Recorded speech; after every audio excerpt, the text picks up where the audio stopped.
Bismillahirrahmanirrahim. Assalamualaikum warahmatullahi ta'ala wabarakatuh. Pemirsa dimanapun Anda berada, Alhamdulillah kembali bersama kami pada kajian kisah sahabat baginda Nabi Muhammad Sallallahu Alaihi Wasallam pada channel YouTube MZT Malang Raya. Jikalau di video sebelumnya terakhir pada playlist kisah sahabat baginda Nabi Muhammad, kita mempelajari kisah atau meneladani kisah dari sahabat Abdullah bin Hudzafah As-Sahmi, di mana beliau ini adalah satu-satunya sahabat yang langsung bertemu dengan dua pemimpin raja di raja dunia, penguasa dunia yang saat itu berkuasa pada era Rasulullah Sallallahu Alaihi Wasallam. Yang pertama adalah Kaisar Romawi dan yang kedua adalah Raja Persia, Kisra sebagai Raja Persia, di mana beliau setelah Abdullah bin Hudzafah As-Sahmi setelah bertemu dengan Raja Persia kembali kepada Rasulullah dan mampu atas keberaniannya tersebut mengamalkan, menuntaskan amanah dari Rasulullah untuk memberikan surat dengan tangannya langsung dan diterima langsung oleh Kaisar Raja Persia Kisra.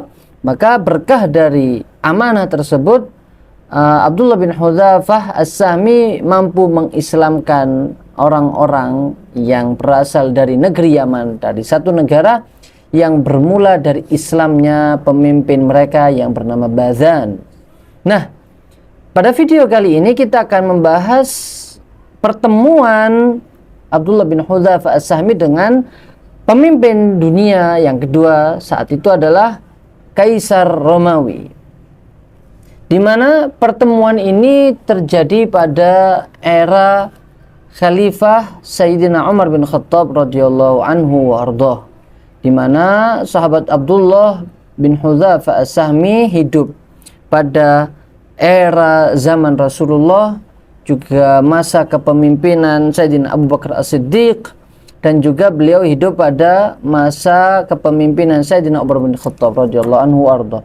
Dan pada masa kepemimpinan beliau inilah Abdullah bin Hudzafah menjadi salah satu pasukan, di mana pada masa Sayyidina Umar di sini Islam begitu cepat tersebar luas ke seluruh penjuru negeri-negeri yang ada di sekitar Arab.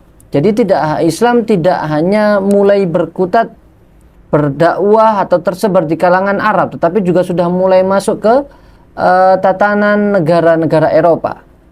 Dan di saat Sayyidina Umar bin Khattab radhiyallahu anhu warḍah pada tahun At-Tasi'ata Asyrata lil Hijrah, pada tahun 19 Hijriyah, Sayyidina Umar mengutus pasukan yang ditujukan untuk memerangi pasukan-pasukan Romawi yang ada di perbatasan negara antara Asia dan Eropa saat itu. Dan di dalam pasukan tersebut ada salah satu sahabat mulia yang tidak lain dan tidak bukan adalah Abdullah bin Hudzafah As-Sahmi.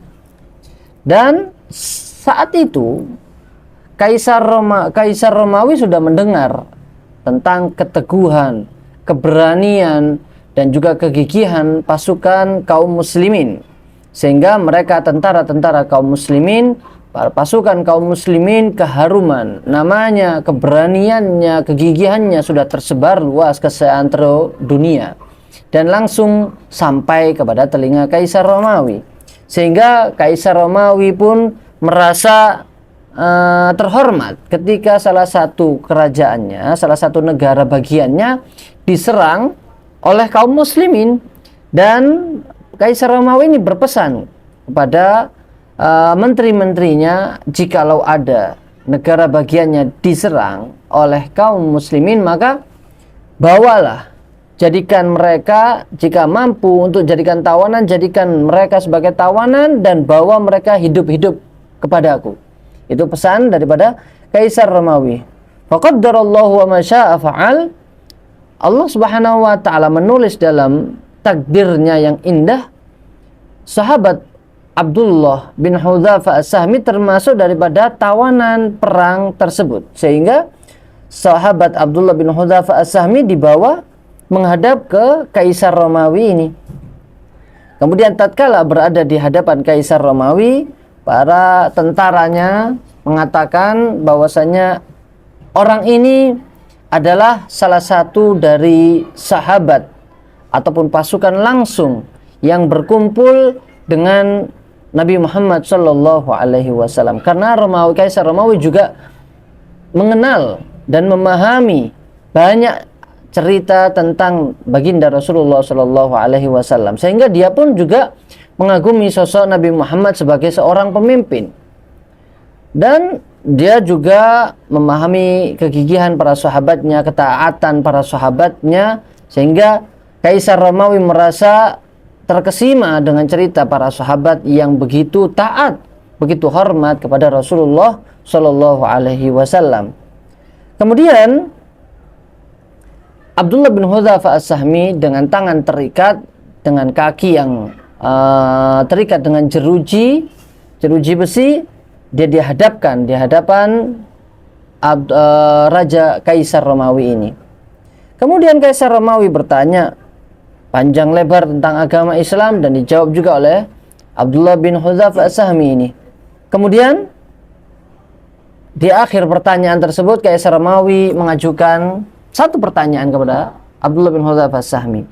Ini a'ridu alaika amra. Aku ingin menawarkan satu usulan ataupun satu tawaran kepadamu. Qala wa ma huwa, dan apa tawaran itu? Kata Abdullah bin Hudzafah As-Sahmi dengan lantangnya, tidak ada rasa takut sedikit pun, meskipun sebagai seorang tawanan dan berhadapan dengan raja di raja yang menguasai dunia saat itu. Kemudian Kaisar Romawi bertanya, mengajukan tawaran tersebut. A'ridu alaika an tatanassar. Saya menawarkan kamu agar engkau masuk ke dalam agama Nasrani, agama nenek moyangku. Fa in fa'alta khallaitu sabilaka wa akramtu mathwaka. Kalau engkau mau, maka aku akan membebaskanmu dan aku akan memberikan jalan dan memudahkan engkau untuk pulang, dan aku muliakan engkau. Faqala al-asiru fi anafatin wa hazmin. Dan seorang tawanan yang dalam keadaan terpojok, dalam keadaan terikat, sedikit pun tidak gentar dan tidak ada rasa takut pada dirinya, menjawab, hayhat hayhat, innal mautal ahabbu ilayya alfa marrah mimma tad'unani ilaih. Sungguh demi Allah, tidak mungkin aku akan meninggalkan agama yang telah diberikan, dituntun oleh Nabi Muhammad SAW, meskipun aku harus mati 1000 kali atas apa yang kau tawarkan. Faqala Kaisar, inni la araka rajulan syamman. Ternyata benar perkiraan Kaisar Romawi, engkau adalah laki-laki yang teguh, yang gigih dan kuat. Fa in ajabtani ila ma a'ridu halaik asyraktuka fi amri wa qasamtuka sultani. Tawarannya ditambahin oleh Kaisar Romawi. Kalau engkau mau untuk meninggalkan agamamu dan masuk ke agamaku, maka aku akan menjadikanmu sebagai pemimpin di kerajaanku, dan aku akan juga berbagi kekuasaan dengan engkau. Kemudian fatabassamal asirul mukabbal. Tawanan yang dalam keadaan terikat ini tersenyum sinis, seraya beliau menjawab, wallahi law a'taitani jami'a ma tamlik, seandainya saja, demi Allah, meskipun engkau memberikan seluruh apa yang engkau miliki, wa jami'a ma malakathul arab ala an arji'a an dini Muhammadin tarfata ainin ma fa'altu. Dan engkau berikan semua yang engkau miliki, dan apapun yang engkau miliki, yang engkau kuasai dari seluruh negeri Arab, sedikit pun aku tidak akan pernah menoleh untuk meninggalkan agama Nabi Muhammad Sallallahu Alaihi Wasallam, dan itu tidak akan pernah aku lakukan. Qala idzan aqtuluka, maka jawab Kaisar, kalau begitu, kalau memang itu keinginanmu, maka aku akan membunuhmu. Qala anta wa ma turid. Jawab dengan ringan, dijawab dengan ringan oleh Sayyidina Abdullah bin Hudzafah As-Sahmi, kalau itu memang maumu juga, lakukan. Memang itu maumu. Kemudian Kaisar Romawi ini memerintahkan pasukannya untuk membawa Abdullah bin Hudzafah As-Sahmi agar disalib. Kemudian diikat di tiang salib dan dia berkata kepada pasukannya, panggil para mereka penombak, arahkan tombak kalian ke sisi tangan daripada laki-laki ini. Tidak lain adalah Abdullah bin Hudzafah As-Sahmi. Ini sebagai hukuman karena dia telah menolak untuk masuk ke dalam agamaku. Sehingga para penombak pun melemparkan tombaknya mengenai tangan daripada Sayyidina Abdullah bin Hudzafah As-Sahmi. Selanjutnya beliau memanggil para pemanah. Para pemanah, giliran selanjutnya arahkan panah kalian kepada kaki dari Abdullah bin Hudzafah As-Sahmi ini. Ini sebagai hukuman karena dia tidak mau meninggalkan agamanya. Sehingga para pemanah pun dari jarak dekat melemparkan, menghunuskan anak panahnya, mengarahkan anak panahnya mengenai kaki daripada Sayyidina Abdullah bin Hudzafah As-Sahmi. Saat itu terjadi, kemudian Raja Kaisar Romawi pun menahannya. Cukup. Melihat Abdullah bin Hudzafah As-Sahmi sudah berlumuran darah, sudah lemas, Kaisar memerintahkan pasukannya untuk menurunkan Abdullah bin Hudzafah. Tsumma da'a biqidrin. Baru lagi, ini raja agak psikopat, ya, raja yang lalim, raja yang begitu kejam bengisnya. Dia memerintahkan pasukan yang lain untuk membawakan sebuah kuali yang begitu besar, dan membuat api unggun yang begitu besar, di mana api ini membakar atau memasak kuali tersebut dan dituangkan ke dalamnya minyak yang begitu panas. Di hadapan Abdullah bin Hudzafah As-Sahmi yang kesakitan ini, karena beliau adalah dianggap istimewa oleh Kaisar Romawi, beliau sebagai sahabat Rasulullah Shallallahu Alaihi Wasallam, sehingga ditawari lagi. Kalau engkau mau, sekali lagi, kalau engkau mau untuk masuk ke dalam agama Nasrani, maka aku tidak akan menghukummu dengan kuali yang mendidih ini. Kemudian dipertontonkan. Kaisar Romawi memanggil tawanan kaum muslimin yang lainnya. 2 orang hadirkan. Di hadapan mata kepala Sayyidina Abdullah bin Hudzafah As-Sahmi, 2 kaum muslimin, tawanan kaum muslimin dilemparkan ke dalam kuali, sehingga kedua orang tersebut, syuhada tersebut, dengan teriakan yang terngiang-ngiang di telinga Sayyidina Abdullah bin Hudzafah As-Sahmi menjadi seperti daging yang melepuh hingga tulangnya pun terlihat karena dimasukkan ke dalam kuali yang begitu panas, kuali berisi minyak yang begitu panas. Melihat hal tersebut, tidak gentar sedikit pun keteguhan dan keimanan daripada Sayyidina Abdullah bin Hudzafah As-Sahmi, sehingga Kaisar Romawi pun memerintahkan agar Abdullah bin Hudzafah As-Sahmi dimasukkan. Tatkala digiring menuju kuali tersebut, di tengah jalan, ketika berjalan menuju kuali, pasukan yang menuntun Abdullah bin Hudzafah As-Sahmi ini melihat bahwasanya dia menangis. Beliau ini menangis, meneteskan air mata. Melihat hal tersebut, pasukan ini melaporkan kepada Kaisar Romawi, "Wahai Kaisar Romawi, raja kami, lihatlah, laki-laki ini menangis karena dia telah takut, dan bersedih akan dimasukkan ke dalam kuali ini, kuali besar ini." Kemudian Kaisar memanggil kembali Abdullah bin Hudzafah As-Sahmi dan menawari lagi, kalau kau memang takut, silakan, aku berikan kau kesempatan terakhir untuk masuk ke dalam agama Nasrani. Maka jawab Abdullah bin Hudzafah As-Sahmi dengan tegas, "La wallahi, tidak, sekali-kali tidak, aku tidak akan pernah meninggalkan agama yang telah diajarkan oleh Nabi Muhammad sallallahu alaihi wasallam." "Waihak, faman ladzi abkaka idzan?" Maka raja ini bertanya, "Kurang ajar, kenapa engkau menangis? Kalau begitu kenapa engkau menangis ketika engkau dibawa ke dalam kuali tersebut?" Maka Abdullah bin Hudzafah menjawab, "Abkani anni qultu fi nafsi." Kau ingin tahu kenapa aku menangis ketika aku diarahkan ke kuali tersebut? Tulqal an, aku berkata pada diriku, "Wahai Abdullah bin Hudzafah, Sekarang kau akan dilemparkan ke dalam kuali dan ruhmu akan berpisah dengan jasadmu. Maka berhentilah di sini usahamu, berhentilah di sini dakwahmu dan perjuanganmu. Dan aku menangis, seandainya saja aku memiliki nyawa sebanyak rambut yang ada pada tubuhku, maka sebanyak itu pula lah aku akan gunakan untuk berjuang di jalan Allah Subhanahu wa taala. Mendengar jawaban Abdullah bin Hudzafah tersebut, At-Taghi, raja yang zalim ini terpana dan terkesima dengan kegigihan keimanannya. Begitu luar biasa. Penanaman akidah, penanaman manhaj, penanaman keteguhan yang dilakukan oleh baginda Nabi Muhammad SAW.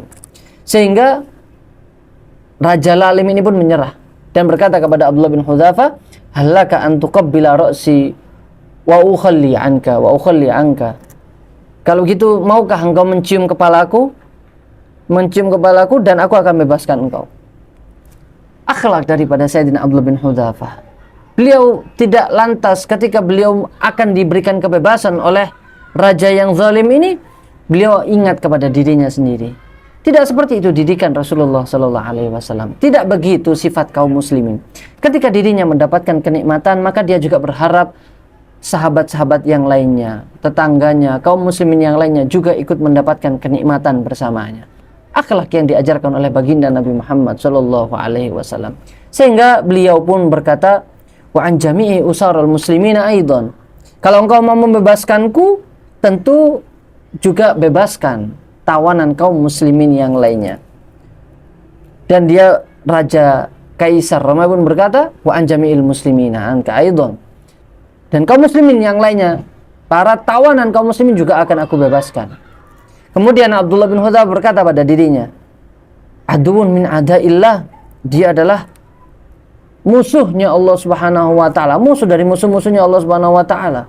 Aku mencium kepalanya, kemudian dia membebaskanku dan membebaskan seluruh tawanan kaum muslimin. Sepertinya tidak ada hal yang berbahaya di balik ini semuanya. Sehingga hal tersebut dilakukan oleh Abdullah bin Hudzafah As-Sahmi. Dia pun mencium kepala dari Kaisar Romawi ini, dan menurut Kaisar Romawi ini adalah sebuah penghargaan luar biasa dari seorang yang gigih, seorang pemberani, seorang prajurit luar biasa dengan keteguhan keimanannya. Dan setelah itu dibebaskanlah Abdullah bin Hudzafah As-Sahmi beserta seluruh pasukan kaum muslimin yang lainnya. Kemudian beliau pun kembali bersama seluruh kaum muslimin menghadap Sayyidina Umar bin Khattab dan melaporkan kejadian tersebut kepada Khalifah Amirul Mukminin Sayyidina Umar bin Khattab. Kemudian mendengar cerita tersebut, Sayyidina Umar pun sangat bahagia. Beliau tersenyum, menangis, terharu, dan beliau melihat ke seluruh tawanan yang ada juga pada saat itu dan berkata, "Haqqun ala kulli muslimin an yakbala ra'sa Abdillah bin Hudzafah." Wajib bagi kalian, para tawanan kaum muslimin yang dibebaskan dan seluruh kaum muslimin yang lainnya, untuk berterima kasih dan mencium daripada kepala Abdullah bin Hudzafah As-Sahmi sebagai bentuk penghormatan dan terima kasih atas perjuangannya yang gigih. Kemudian wa ana abda'u bidzalik, dan Sayyidina Umar sendiri yang memulainya. Tsumma qama wa qabbala ra'sah. Sayyidina Umar pun mencium kening dan ataupun kepala daripada Sayyidina Abdullah bin Hudzafah As-Sahmi sebagai penghormatan atas perjuangan beliau yang luar biasa dan kegigihannya untuk perjuangan agama Islam, agama Allah Subhanahu wa taala. Banyak pelajaran yang bisa kita ambil dari kisah-kisah baginda Nabi, kisah-kisah sahabat baginda Nabi Muhammad sallallahu alaihi wasallam. Maka jikalau ada statement yang mengatakan agama Islam ini dirusak oleh sahabat-sahabat Rasulullah, sungguh pernyataan yang luar biasa kurang ajarnya, pernyataan yang sangat-sangat perlu diluruskan. Mungkin mereka mengatakan seperti itu karena mereka tidak melihat bagaimana perjuangan para sahabat Rasulullah untuk menegakkan agama Islam. Mereka belum melihat. Mereka orang-orang yang mengatakan bahwasanya sahabat adalah mereka yang merusak agama Islam pertama kali. Mungkin mereka tidak pernah mengenal siapa para sahabat Rasulullah sallallahu alaihi wasallam dan apa yang telah dilakukan, apa perjuangan mereka untuk keberlangsungan agama Islam ini. Maka salah satu dari tujuan kita mempelajari kisah dari sahabat baginda Nabi Muhammad SAW adalah selain kita mempelajari kisah mereka orang-orang yang dekat dengan Nabi Muhammad, kita juga agar tahu bagaimana perjuangan beliau sehingga kita tidak kurang ajar kepada mereka orang-orang yang telah dipilih oleh Allah Subhanahu wa taala. Radhiyallahu anhum wa radu'an. Dalam surat Al-Fajr, Allah Subhanahu wa taala sudah berfirman, mereka telah rela ridho bahwasanya Allah Subhanahu wa taala sebagai Tuhan mereka, apapun yang telah mereka timpa, apapun yang mereka terima dari takdir Allah Subhanahu wa taala, mereka tetap rela dan ridho menjadikan Allah sebagai Tuhannya, dan Allah Subhanahu wa taala pun waradu'an, dan Allah Subhanahu wa taala telah ridho kepada mereka para sahabat baginda Nabi Muhammad sallallahu alaihi wasallam. Radhiyallahu anhum waradu'an. Mudah-mudahan ketika kita mencintai para sahabat baginda Nabi Muhammad sallallahu alaihi wasallam, kita juga mendapatkan balasan cinta dari baginda Nabi Muhammad sallallahu alaihi wasallam, dan mudah-mudahan kita semuanya juga bisa meniru teladan akhlak yang baik, tata krama, budi luhur, yang mana bisa sama-sama kita lihat apa yang telah beliau ajarkan dari pribadinya, dari kegiatan sehari-harinya bersama Rasulullah ataupun setelah Rasulullah wafat, sebagai bentuk moral, bentuk dakwah dari para sahabat tersebut. Allahumma musta'an alaihi tuklan. Insyaallah kita akan berjumpa pada video-video yang lainnya, tetap bersama para sahabat baginda Nabi Muhammad sallallahu alaihi wasallam. Assalamualaikum warahmatullahi taala wabarakatuh.